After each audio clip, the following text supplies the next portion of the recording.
Okay guys, welcome back to my channel. We're going to do another Art Snacks unboxing. This is the May box, and I have seen sneak peeks as to what's in this box, but we're going to play around with the products. I have no experience with the products so far. I have not even opened this, so we're going to make a piece together, and I'm going to give you just a little review on what I think of the products, the pros and cons, and if I would recommend them. Art Snacks is an amazing subscription. It's about $24 per month, I believe, and you get 4 to 5 products that you can play around with that are art related. But yeah, so I did do one Art Snacks unboxing last month. That was my first experience ever with Art Snacks, and I think it went really well. So if you haven't seen that video yet, then feel free to go check that out. That one was a lot of fun, so I figured I would do it again. So let me know if you guys like these videos. If you haven't yet subscribed and you do like videos like this on lettering and art and just fun product reviews and unboxings, then be sure to subscribe now, and let's just jump right into it.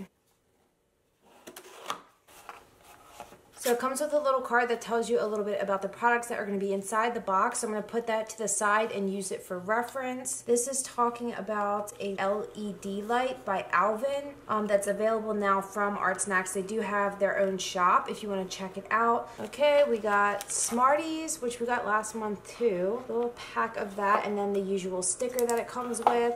So you always get a candy and a sticker.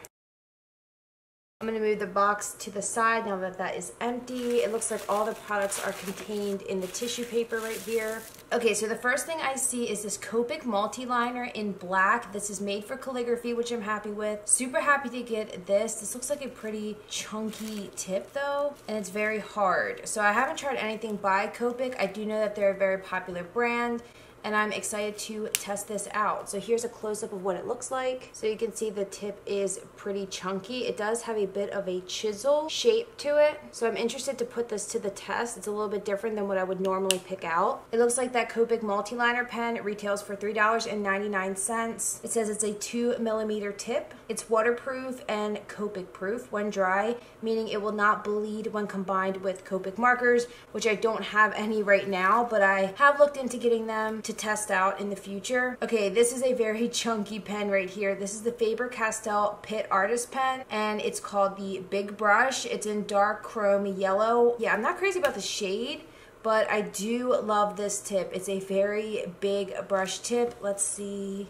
But it doesn't have a whole lot of flexibility to it, so that's interesting. I think blending these with different colors would be good, like if you had multiple of these, but I'm not sure about just having yellow. By the way, I do have the small PITT Artist pens, and I really like them by Faber-Castell. I use them for lettering and bullet journaling all the time. This retails for $6, which I would expect it to actually be more than that, so that's pretty good. It says it's a modern brush nib with traditional India ink. Pigmented, very light, fast. It can last over 25 years, which is nice. Waterproof and full coverage, which means I guess it's very pigmented. This is the Liquitex paint marker. I love paint markers. I use them all the time for some of my projects with brush lettering and some of my products that I sell. This marker retails for $5.99. It's also a 2mm tip, and it says water-based acrylic ink that can be applied to a variety of surfaces such as paper, canvas, wood, metal, or glass. It says to shake it first and then gently press down on the nib several times on your art surface. So like I said, I have tried a lot of paint markers, so this is nothing new to me, but it does also have a chisel tip, which I think is a little bit weird. Yeah, chisel tip definitely not my ideal, or fluorescent green, but we will see what we can do with that. Moving along to the second to last product. This was actually what I was most excited for, just because I have nothing else like it. This is an eraser. It's called the KUM Correc-Stick Eraser. I apologize if I'm saying any of that wrong. I've never heard of this brand or anything, but it retails for $3.50, and it says it's a staff favorite. And the last tool we have here is this Tombow monograph mechanical pencil. This feels super high quality, and I'm in need of a nice mechanical pencil like this. This retails for $6. Oh, it says to extend the lead in this unique pencil, just jiggle it. Yeah, because I noticed that it doesn't really have like a button to push out the lead. So yeah, let's move on to the portion where I create something using these products. All right guys, I'm just gonna take a page out of my bullet journal and dedicate it to using these products because this is where I'm most comfortable.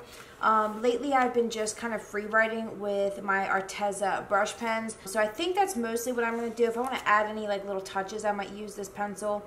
But in my first piece that I didn't like, I tested both of these out, and I don't like the eraser very much. I wouldn't recommend spending my money on that, even if it's just a few bucks. I just don't like it. As soon as you touch it to the paper, it just kind of creates a mess, and it doesn't do the best job if you're comparing it to something like the eraser on this pencil. This pencil, I have absolutely no complaints. I love this, and I would spend my money on this as long as the push down feature right here that releases the lead doesn't malfunction in any way. Then I think that this is a keeper, no complaints at all. But the eraser would be a pass for me. I would just opt for using the eraser on top of the pencil and then replacing that once it's used up. Yeah, I'm just going to use this page right here, and I'm going to write down on this page, since we're not using it, what I'm going to use as my quote.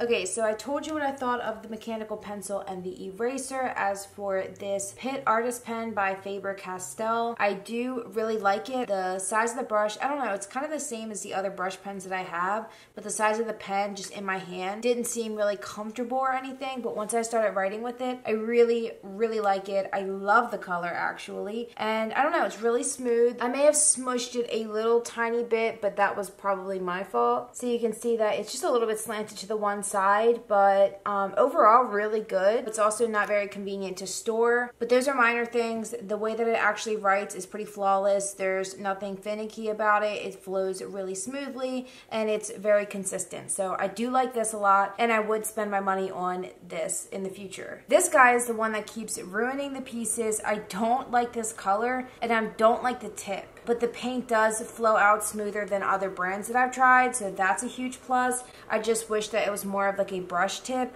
or just a bullet tip. I don't like the thick chisel tip so much, so I keep just trying to think like what I could do with it. It also, on this paper as well as my watercolor paper that I started with, it gets very dry and crispy after you use it, and it dries almost immediately. So I thought I could go in and blend some of it out with a water brush, but it just didn't work. It dries immediately, which is a very good thing in some cases. I think what I'm going to do is just do some either design or shadowing just in Does It Really Matter, that line, and Yes, because that's kind of like the dialogue portion. So I think doing a design would fit nicely on those lines. Okay, I'm going to do a shadow effect. I'm just going to get some paper over here to use as scrap just to get the ink flowing out nicely. As you can see right here, the product, you just push down and then it starts flowing out very smoothly and consistently, and you don't have to do that for a while longer, whereas other paint markers I've used in the past, you have to keep doing that as you write, and it can be a little bit annoying. So for that, that's a huge pro with this pen.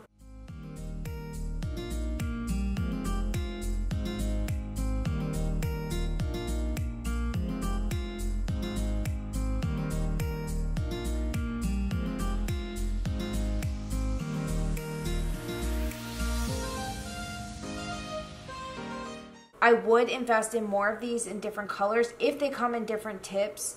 It does say 2 to 4 millimeters. As far as the actual formula or the functionality of the marker, A++ as far as what I'm doing today or just everyday use, I wouldn't reach for it, and the color too. But let me just see how I can use this Copic Multiliner. I kind of want to outline the rest of the lettering. Yeah, I think I'll do that real quick and just speed through it with you guys.